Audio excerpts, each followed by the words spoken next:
जय गुरु जी, शुक्राना गुरु जी, अनंतम अनंतम शुक्राना गुरु जी। ओम नमः शिवाय, शिव जी सदा सहाय। ओम नमः शिवाय, गुरु जी सदा सहाय। गुरु जी के चरणों में कोटि कोटि प्रणाम और सारी संगत को जय गुरु जी। संगत जी, इस चैनल पर गुरु जी के शुक्राना सत्संग शेयर किए जाते हैं। सत्संग को ध्यान से सुने और अंत तक सुने ताकि गुरु जी की ब्लेसिंग्स आपको मिले। सत्संग अच्छा लगे तो लाइक करें, अपनों के साथ शेयर करें और कमेंट में जय गुरु जी ज़रूर लिखें। चैनल सब्सक्राइब करें, बेल आइकन को प्रेस करें ताकि सत्संग की सबसे पहली नोटिफिकेशन आप तक पहुंचे और आप गुरु जी के डिवाइन सत्संग सुन सकें। जय गुरु जी, शुक्राना गुरु जी। चलिए संगत जी, अपना शुक्राना सत्संग शेयर करते हैं। मैं गुरु जी की बेटी अपना शुक्राना सत्संग लेकर आपके सामने हाजिर हुई हूँ। ये शुक्राना सत्संग आज सुबह मॉर्निंग का ही है और सबसे पहले आपको आज जो मौनी अमावस्या है उसकी बहुत बहुत शुभकामनाएं कि आपके जीवन में भगवान बहुत सारी ब्लेसिंग्स आप लोगों को दे और आपके सारे काम में आपको सफलता प्राप्त हो। जय गुरु जी, शुक्राना गुरु जी। और ये सत्संग आज मेरा ये मौनी अमावस्या से ही रिलेटेड है। संगत जी, कल मैंने शाम को, मुझे इस अमावस्या के बारे में कुछ भी जानकारी नहीं थी, तो कल मेरी फ्रेंड से बात हुई तो मैंने कहा कि कल वेडनेसडे है, तो उन्होंने कहा कि हम चोला देने जाएंगे सिलने के लिए। तो मैंने कहा नहीं, कल वेडनेसडे है, मुझे मॉर्निंग में कपड़े धोने हैं। उन्होंने कहा कल इतनी बड़ी अमावस्या और आपने कपड़े धोने हैं। मैंने कहा मैंने तो कभी मतलब अमावस्या या पूर्णमासी का कभी कुछ परहेज़ नहीं किया, ना इन चीज़ों में अभी तक मैंने अपने आप को इंडल्ज किया है।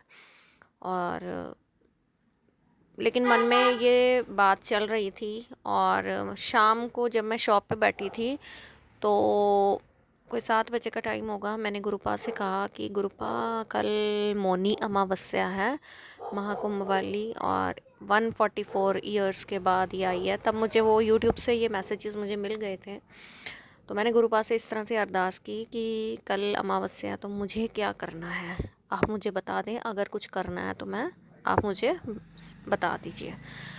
तो उसके फिर रात को गुरुपा ने मुझे सत्संग सुनवाया। उसमें एक आंटी जी ने बताया कि महाकुंभ में तो हम जा नहीं सकते, तो हमें सुबह मॉर्निंग में गंगा जल डाल के स्नान करना है।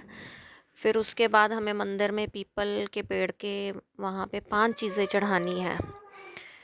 और सुबह मॉर्निंग में मैंने वैसे ही स्नान किया गंगा जल डाल के और भगवान शिव को याद किया, प्रार्थना की। फिर उसके बाद मैं मंदिर गई। संगत जी, मैंने जैसा जैसा आंटी जी ने मुझे 5 चीज़ें, हमें मेरे को गुरुजी ने सत्संग सुनवाया था, मैंने वही चीज़ें ली। तेल, जल, गुड़, चीनी और जौ। और संगत जी, जब मैं मंदिर जा रही थी मेरे पास जौ नहीं थे, बाकी सब चीज़ें अवेलेबल थी। तो मैंने शॉप से पूछा जौ, पर मुझे जौ नहीं मिले। तो मैं वो 4 चीज़ें लेके ही मंदिर चली गई और सुबह मॉर्निंग में जाके पहले शिवलिंग पर जल चढ़ाया और शिव चालीस ये हनुमान चालीसा का पाठ किया।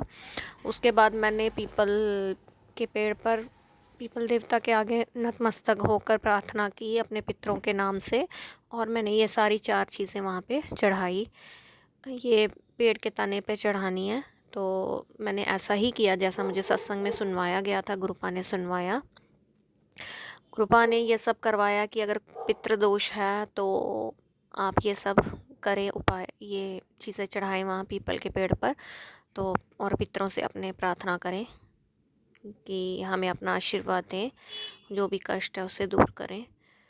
और प्रदक्षिणा करनी है पीपल पेड़ के आगे पीछे प्रदक्षिणा करके, और करने के बाद उसके बाद मैंने माथा टेका, वहाँ पे सब कुछ चढ़ा के प्रार्थना की अपने पितरों के नाम की। और फिर मैं उसके बाद घर आ गई। घर आके भी मैंने पूजा पाठ किया अपना। तो ये सब मतलब मैंने गुरुपा से कल शाम को पूछा और रात को उन्होंने मुझे सत्संग सुनवा दिया, जबकि पूरे दिन में एक भी सत्संग मेरे सामने फ्लैश नहीं हुआ। शाम को भी मैं सुबह मॉर्निंग में तो मैं चोला लेने गई थी और शाम को जब आके मैं फ़ोन ऑन किया तो मेरे पास ऐसा कोई भी सत्संग, मतलब सुने मैंने सत्संग लेकिन वैसा आंसर नहीं था मेरे लिए। लेकिन जब मैंने गुरुपा से प्रार्थना की कि मुझे कल क्या करना है, अगर कुछ करना है तो आप मुझे बता दीजिए, तो देखिए गुरुपा ने मुझे रात को वो सत्संग भी सुना दिया और एक आंटी के थ्रू मुझे वो मैसेज भी कन्वे करवा दिया। और मैंने सुबह मॉर्निंग में ये सब किया। मैंने गंगा जल डाल के स्नान भी किया और वो 4 चीज़ें चढ़ा कर आई जो अवेलेबल नहीं थी, मुझे मिली नहीं, इसलिए मैं वो नहीं चढ़ा पाई। उसके लिए मैं माफ़ी चाहती हूँ अपने गुरुपा से।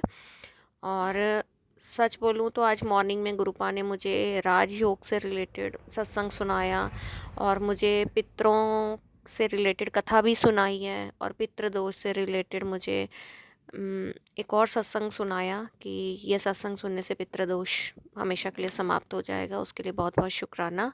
मैं अपने गुरुपा का जितना शुक्राना करूँ उतना कम है।